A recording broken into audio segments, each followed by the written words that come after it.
Hello दोस्तों, IAS level notes में आपका हार्दिक स्वागत। Rajasthan history notes for UPSC in Hindi. Welcome दोस्तों माय चैनल और सब्सक्राइब कर लीजिएगा। और टुडे टॉपिक, आज हमारा टॉपिक है राजस्थान के, एक मिनट, हाँ, राजस्थान के प्रमुख रीति रिवाज और प्रथाएं।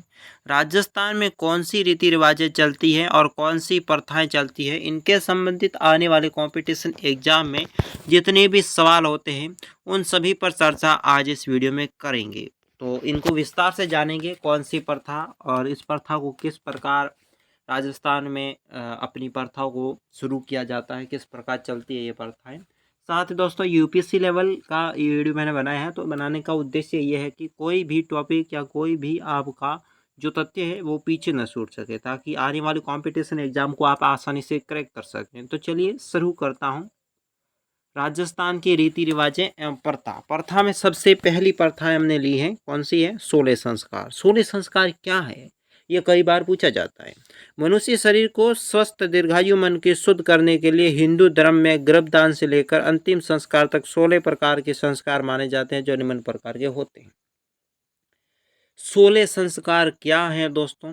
मनुष्य शरीर को स्वस्थ, दीर्घायु और मन की शुद्ध करने के लिए हिंदू धर्म होता है ना, उसमें दोस्तों गर्भधान से लेकर अंतिम संस्कारों तक 16 प्रकार के संस्कार किए जाते हैं हिंदू धर्म में।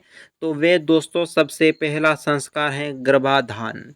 ये हिंदुओं का प्रथम संस्कार एवं नवविवाहित स्त्रियों के गर्भधान होने की जानकारी मिलने पर परिवार की ओर से उत्सव आयोजित किया जाता है। मेवाड़ क्षेत्र में इस प्रथा को बधुरात प्रथा के नाम से भी जाना जाता है। गर्भधान प्रथा क्या है?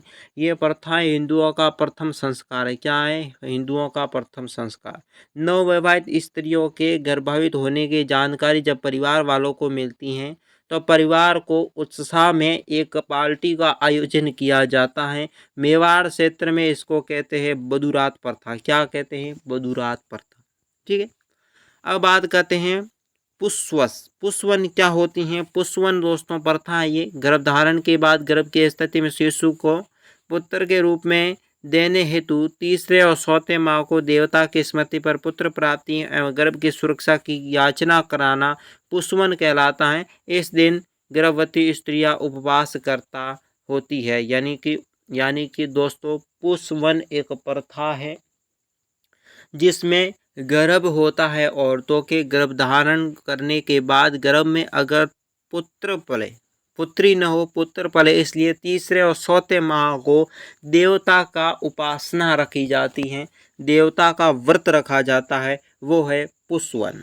बाद में दो को आगे बात करते हैं सीमोंतियन। ये एक संस्कार गर्भधारण के बाद 6 से 8वें मास तक गर्भवती स्त्रियों को अमगलनकारी शक्तियों को बचाने के लिए किया जाता है ये प्रथा। ठीक है। अगली प्रथा आपके लिए है जात कर्म। जात कर्म क्या है? बच्चे के जन्म पर किया जाने वाला संस्कार जात कर्म संस्कार कहलाता है। जात कर्म संस्कार क्या है? संस्कार, ये संस्कार दोस्तों बच्चे का हुआ जन्म, जन्म के बाद जो भी संस्कार किए जाते हैं अपने परिवार की तरफ से, वे है जात कर्म। इसका नाम देना, इसके लिए ये होती है जातकरण। फिर है नामकरण। यह शिशु के जन्म के पश्चात नामकरण के लिए जन्म के 10वें या 12वें दिन किया जाता है। इसमें शिशु का किसी ज्योतिषी का नाम निकलवाया जाता है। यानी कि दोस्तों, नामकरण भी एक राजस्थान में बहुत प्रचलित प्रथा है।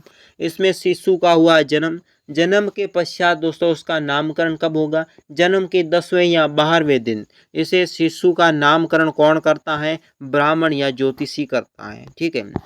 निष्क्रमण कौन है? निष्क्रमण ये प्रथा है, शिशु के जन्म के 6वें मास में शिशु की पहली बार घर के बाहर निकलकर सूर्य चंद्र दर्शन करता है। ये निष्क्रमण क्या होता है? शिशु जन्म के 6वें महीने हो जाते हैं तो इसमें शिशु को पहली बार घर से बाहर निकाला जाता है और उसके बाद सूर्य और चंद्र दर्शन शिशु को करवाया जाता है, जिससे कहते हैं निष्क्रमण। ठीक है। इसके बाद अन्नपासन। अन्नपासन ये भी एक प्रथा है राजस्थान की। शिशु के जन्म के बाद 6वें मास में बच्चे को पहली बार अन्न का आहार देने की प्रथा है, इसको कहते हैं अन्नपासन। अन्नपासन मतलब शिशु का जन्म के 6 महीने हो गए तो 6 महीने के बाद उन्हें अन्न के लिए आहार उन्हें दिया जाएगा बच्चे को, तो वो है अन्नपाचन। चुंडाक्रम या मुंडन क्या होता है दोस्तों? शिशु के पहले और तीसरे वर्ष सिर के बाल पहली बार कटवाने पर किए जाने वाला संस्कार चुंडाक्रम या मुंडन कहलाता है। ये एक संस्कार है। क्या है? चुंडाक्रम या मुंडन संस्कार। इसमें क्या होता है, शिशु जब पहले या तीसरे वर्ष, पहले वर्ष का या तीसरे वर्ष का हो जाता है तो उसके सिर के बाल दोस्तों पूर्ण रूप से काट लिए जाते हैं, कहते हैं टकला कर दिया। तो इस प्रकार मुंडन किया जाता है, उसे कहते हैं मुंडन संस्कार। ये एक संस्कार है। आगे दोस्तों कर्णवेद। कर्णवेद क्या है? यह शिशु का कान बीधने की प्रक्रिया दोस्तों कर्णवेद कहलाती है। कर्णवेद मतलब शिशु के कान होते हैं, कान को बीधते हैं, इसके अंदर राजस्थान में कहते हैं कि लूंग डालते हैं, मुर्की डालते हैं।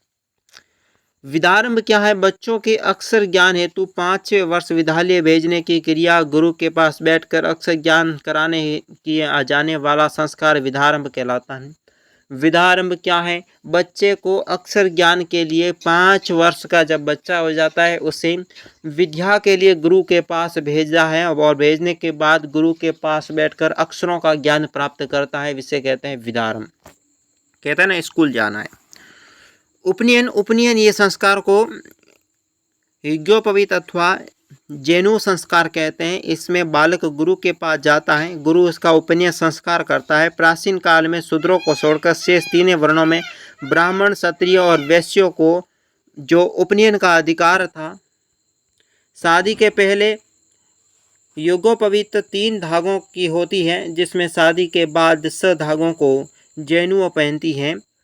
ये है उपनयन। बाद में दोस्तों वेदारंभ क्या है? गुरु के पास जाकर वेदों का पठन या पाठन करने किया जाने वाला संस्कार वेदारंभ कहलाता। वेदारंभ क्या है? गुरु के पास जाकर वेदों का पाठ करना वेदारंभ है। फिर दोस्तों केशांत का गोदान। केशांत या गोदान क्या है? बालक के 16 वर्ष की आयु होने पर किशोरावस्था यौनावस्था में प्रवेश करना। दाढ़ी मूछ पहली बार काटना।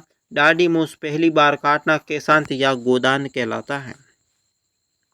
समावर्तन प्रथा है। इस संस्कार में दीक्षांत संस्कार भी कहते हैं। इसमें गुरुकुल में शिक्षा प्राप्त कर शिक्षा का घर लौटने पर किया जाने वाला संस्करण दोस्तों समावर्तन मतलब बच्चा है दोस्तों शिक्षा प्राप्त करके वो शिष्य वापस घर लौटता था, तो उसे समावर्तन प्रथा के द्वारा ये संस्कार किया जाता था। विवाह।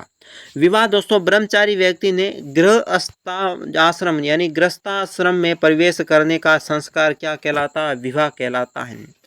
अंतिम संस्कार। अंतिम से अंतिम बार है। अंतिम संस्कार मनुष्य को मृत्यु पर किया जाने वाला दाह संस्कार को अंतिम संस्कार कहा जाता है। अंतिम संस्कार यानी कि मनुष्य की मृत्यु हो जाती है उसकी, तो दोस्तों मनुष्य की मृत्यु के बाद दोस्तों दाह संस्कार कर उसे जलाया जाता है, दाह संस्कार किया जाता है, वो दोस्तों हैं अंतिम संस्कार। ये हो गए व्यक्ति के 16 संस्कार जो दोस्तों पूरे जिंदगी में चलते हैं। अब बात करते हैं राजस्थान के विवाह संबंधी रीति रिवाजें। विवाह की रीति रिवाजें कौन सी है उन पर चले करते हैं चर्चा। बरी पड़ला। बरी पड़ला क्या है? वर पक्ष। वर पक्ष विवाह के अवसर पर वधू के लिए बरी, गहने आदि अवश्य सामान ले जाते, जिसे बड़ी पड़ला कहते हैं। बरी पड़ला क्या है दोस्तों? वर पक्ष की तरफ से वधू के लिए जो भी गहने ले जाई जाती है, जो भी ड्रेस है बरी ले जाई जाती है, उसे कहते हैं बरी पड़ला। उसके बाद दोस्तों किया जाता है मोड़ बादन। मोड़ बादन क्या होता है? विवाह के दिन पर वर और वधू के सिर पर सेहरा बांधकर जिसे मोड़ बांधना कहते हैं, यानी कि वर और वधू के सिर पर बांधा जाने वाला सेहरे को कहते हैं मोड़ बादन। फिर दोस्तों टीका। टीका क्या है? दोनों पक्षों के बीच विवाह सुनिश्चित होने पर लड़की के पिता की ओर से लड़के को तिलक लगाकर दी जाने वाली भेंट को क्या कहते हैं? टीका कहते हैं। टीका यानी दोनों पक्षों के बीच में विवाह निश्चित हो जाता है कि हमने विवाह तय कर दिया, तो उसके बाद लड़के के पिता की ओर से लड़के के तिलक लगाती है। लड़की का पिता होता है ना, वो लड़के को तिलक लगाकर जो भेंट दी जाती है उसे कहते हैं टीका। घुड़लो क्या है दोस्तों? घुड़ला है विवाह के में लड़कियों की विदाई पर गाया जाने वाला गीत। लड़की की दोस्तों विवाह में हो रही है विदाई, तो उस समय गीत जो गाया जाता है उसे कहते हैं घुड़लो। रीत क्या है? दोनों पक्षों के बीच में विवाह सुनिश्चित होने पर दोनों पक्षों के बीच में विवाह निश्चित होने पर लड़के की तरफ से लड़की को भेजे जाने वाला विशेष उपहार रीत कहलाता है। रीत क्या कहलाता है? दोनों पक्षों के बीच में विवाह निश्चित हो गया, लड़की की तरफ से दोस्तों लड़के की तरफ से लड़की को भेजे जाने वाला उपहार, लड़का है वो लड़की को उपहार भेजेगा, उसे कहते हैं रीत। सामेला क्या होता है? इसे मधुप्रक भी कहते हैं। जब वर पक्ष बारात लेकर वधू के घर आता है, वर पक्ष बारात लेकर वधू के घर जाता है तो वधू पक्ष द्वारा कलश में नारियल रखकर बारात का स्वागत किया जाता है, जिसे सामेला कहा जाता है। सामेला किसे कहते हैं? सामेला इसे मधुपर्क भी कुछ अधिकांश क्षेत्रों में कहा जाता है। वर पक्ष बारात लेकर वधू के घर जाता है, उस समय वहाँ के लोग, औरतें होती है वो दोस्तों कलश में नारियल रखकर बारात का स्वागत करती है, उसे कहते हैं सामेला। ठीक है। फिर दोस्तों पावड़ा गीत, ससुराल में जमाई के अवसर पर गाया जाने वाला गीत। ससुराल है जिसमें जमाई के आगमन होने पर गाया जाने वाला गीत होता है, उसे कहते हैं पावड़ा गीत। फिर दोस्तों बिंदोड़ी, बिंदोड़ी विवाह के एक दिन पहले वर और वधू गाजे बाजे के साथ मोहल्ले में घुसाया जाता है, उसे बिंदोड़ी कहते हैं। यानी कि विवाह के एक दिन पहले वर और वधू को गाजे बाजे के साथ मोहल्ले में दोस्तों घुमाया जाता है, मोहल्ले में उन्हें घुमाया जाता है, उसे कहते हैं बिंदोड़ी। ये तो आप सभी जानते हो। फिर होती है सगाई। सगाई क्या होती है? विवाह के लिए लड़के और लड़के को रोकना सगाई कहलाता है। सगाई होती है विवाह के लिए लड़की या लड़के को रोकना ही दोस्तों सगाई कहलाती है। फिर दोस्तों होता है बयानों। बयानों क्या होता है? विवाह के समय गाए जाने वाला मांगलिक गीत दोस्तों बयानों कहलाता है। बयानों क्या है? विवाह के अवसर पर गाया जाने वाला मांगलिक गीत। अब होती है लगन पत्रिका। लगन पत्रिका इसे पीली चिट्ठी भी कहते हैं। क्या कहते हैं? पीली चिट्ठी। सगाई तय होने के पश्चात वधू पक्ष वाले पंडित से विवाह का कार्यक्रम लिखवा कर वर पक्ष को भेजता है, जिसे कहते हैं लगन पत्रिका। लगन पत्रिका क्या है? पीली चिट्ठी भी कहते हैं इसे। सगाई तय हुई है, उसके पश्चात वर दोस्तों वधू पक्ष होता है, वधू पक्ष वाले पंडित विवाह के कार्यक्रम को लिखाकर वर पक्ष को भेजता है कि इस दिन सगाई है, इस दिन घी पावना, इस दिन जो है बाजुट पर बैठाना, इस दिन फेरे लड़ाना, वो सब कुछ इसको देता है। इस दिन विवाह लेकर आना है आपको, शादी के लिए बारात लेकर आना, तो वो सब कुछ लगन लिख कर देता है, उसे कहते हैं लगन पत्रिका। इकताई क्या होता है? इकताई वर और वधू के लिए कपड़े बनाने का लिए दर्जी पहले मुहूर्त से नाप लेता है, जिसे इकताई कहते हैं। इकताई क्या है? वर और वधू का क्या बनाना है? ड्रेस। तो उस ड्रेस को बनाने के लिए दर्जी मुहूर्त पर दोस्तों नाप लेता है, जिसे इकताई कहा जाता है। क्या कहा जाता है? इकताई। मुगधना क्या है? विनायक की स्थापना के पश्चात भोजन पकाने के लिए लड़कियां लाई जाती हैं, जिन्हें मुगधना कहते हैं। मुगधना मतलब दोस्तों विनायक की स्थापना करनी कहते हैं ना, विनायक बधा दियो। बधाने के बाद दोस्तों भोजन बनाने के लिए जो लड़कियां लाई जाती हैं, उसे कहते हैं मुगधना। बान बैठना यानी कि इसे कहते हैं बान बैठना। विवाह के कुछ दिन पूर्व लगन पत्रिका पहुंचने के बाद वर और वधू को काकन डोलडा बांध कर बान बैठाया जाता है। वो काकन डोलडा बांधना जिसे बान कहते हैं, बान बैठाया। बडोलिया क्या होता है? दोनों पक्ष के बीच विवाह संबंध में मध्यस्थता करने वाले को बडोलिया कहते हैं। बडोलिया मतलब दोनों पक्षों के बीच में विवाह संबंध की मध्यस्थता, जो उन दोनों के बीच में सगाई तय करवाता है, जिसे कहते हैं बडोलिया। राती जगह क्या होता है? राती जोगा जिसे हम मारवाड़ी में राती जोगा कहते हैं। वर के वधू के घर बारात जाने से पूर्व रात्रि एवं वधू के घर में पूर्व रात्रि को मंगल कामना के गीत गाए जाते हैं एवं रात्रि जागरण भी रखा जाता है। इसे राती जोगा कहा जाता है। राती जोगा क्या होता है? वर के घर बारात जाने से पूर्व की रात को तो वर का राती जोगा होता है, और वधू का उसके पहले दिन, उसके पूर्व दिन दोस्तों होता है मंगल कामना के लिए जो गीत गाए जाते हैं, उसे कहते हैं राती जोगा। और इसमें कुछ व्यक्ति रात्रि जागरण भी रख लेते हैं। ये है राती जोगा। सोल क्या होता है? दुल्हन की झोली भरते की रीत दोस्तों सोल कहलाती है। दुल्हन की झोली भरने की रीत क्या कहलाती है? सोल कहलाती है। फिर दोस्तों बत्तीसी नूतना क्या होती है? वर वधू की माता अपने पियर वालों को निमंत्रण भेजकर हर संभव सहयोग करने की कामना करती है, जिसे बत्तीसी या नूतना कहते हैं। क्या कहते हैं? बत्तीसी, जिसे यहाँ कहते हैं भात नूतना। ठीक है। अब है मायरा। मायरा क्या है? लड़की या लड़के या लड़की के विवाह पर माता के पीहर वालों को न्योता भेजती है। क्या भेजती है? न्योता, जिसे बत्तीसी या भात नूतना कहते हैं ना कि बत्ती लेकर गई, बत्तीसी या भात नूतना कहते हैं। उसे आर्थिक स्थिति से अनुसार कुछ देते हैं, मायरा या भात कहलाता है। मायरा क्या होता है? अपने ननियाल वाले होते हैं, वे मायरा लेके आते हैं। तोरण क्या होता है? तोरण जब घर वधू के घर पर प्रथम बार पहुंचता है, जब वर वधू के घर पर प्रथम बार पहुंचता है बारात लेकर, तब वह दरवाजे पर बांधे तोरण पर सड़ी से 7 बार छूता है। तोरण क्या होता है? जब वर वधू के घर पर प्रथम बार पहुंचता है, तब बारात लेकर, कब पहुंचता है? बारात लेकर, तब वह दरवाजे पर बांधे गए तोरण को सड़ी से 7 बार छूता है, उसे कहते हैं तोरण। अब बात करते हैं जानोटन। जानोटन क्या है? वर पक्ष की ओर से दिया जाने वाला भोज होता है, वो दोस्तों कराता है जानोटन। सेड़ा सेड़ी क्या होता है? विवाह के अवसर पर हथलेवा के लगाई जाने वाली गांठ। पति और पत्नी के बीच में हथलेवा के लिए लगाई जाने वाली गांठ को कहते हैं सेड़ा सेड़ी। पाणी ग्रहण क्या होता है? पाणी ग्रहण इसे हथलेवा भी कहते हैं। चवरी में बैठने के बाद वर वधू के मामा के द्वारा हाथों में मेहंदी रखकर हाथ जोड़े जाते हैं, जिसे हाथ जोड़ना भी कहते हैं, पाणी ग्रहण भी कहते हैं। इसमें हथलेवा कहते हैं। इसको क्या होता है कि चवरी में बैठने के बाद वर वधू को मामा के साथ हाथों में मेहंदी रखकर हाथ जोड़ा जाता है, इसे कहते हैं हथलेवा जोड़ना। कन्यावल क्या होता है? विवाह के दिन वधू के माता पिता, भाई बहन और आदि उपवास रखते हैं तथा कन्यादान के पश्चात वे उपासक को है उपवास है उसे खोलते हैं, जिसे कहते हैं कन्यावल। कन्यावल क्या है? शादी के अवसर पर माता पिता भाई बहन के द्वारा रखा गया उपवास कन्यावल कहलाता है।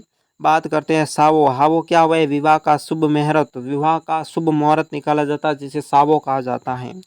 अब है दोस्तों पहरावली या रंगबरी। पहरावली या रंगबरी क्या है? शादी के बाद बारात विदा करने समय वधू पक्ष के द्वारा प्रत्येक बारात को यथाशक्ति उपहार दिया जाता है, जिसे कहते हैं रंगबरी, यानी कि लोगों द्वारा दिया जाने वाला उपहार। अब बात करते हैं ओझण या दोस्तों ऊजनों। ऊजनों या ओझण क्या होती हैं? बेटी के विदाई के समय माता पिता द्वारा बेटी को अपने सामर्थ्य में मुताबिक दिया जाने वाला समान रूप से दहेज को ओजन कहा जाता है। ओजना ऊजने किसे कहा जाता है? कि बेटी को दिया जाने वाला दहेज, जो पैसा धन।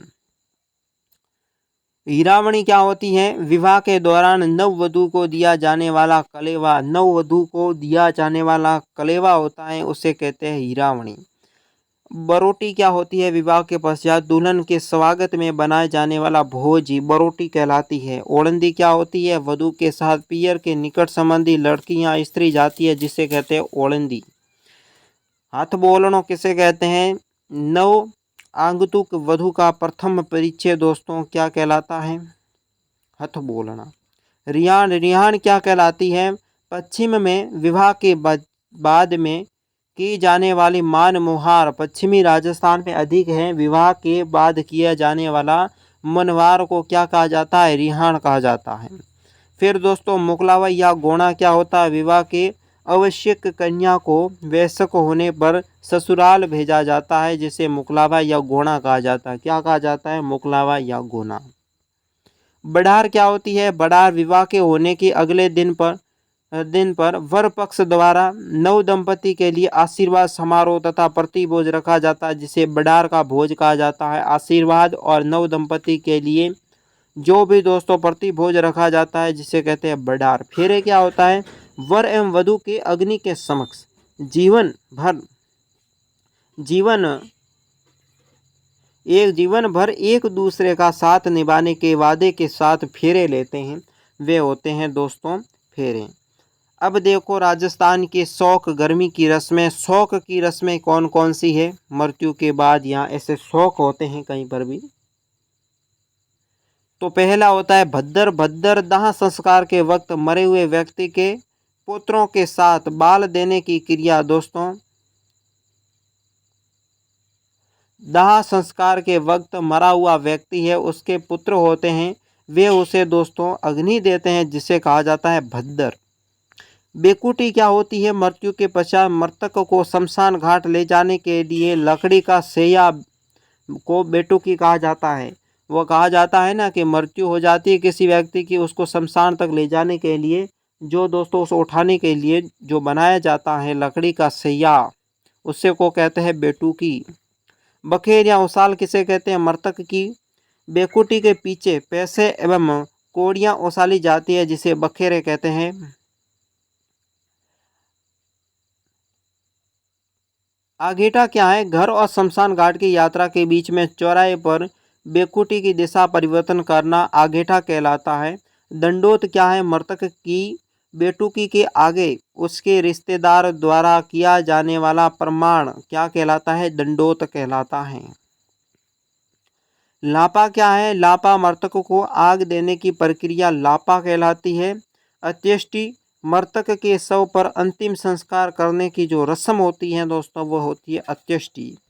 कपाल क्रिया मृतक के उपरांत द्वारा दाह संस्कार के समय शव के कपाल को फोड़कर घी डालने की प्रक्रिया कपाल क्रिया कहलाती है।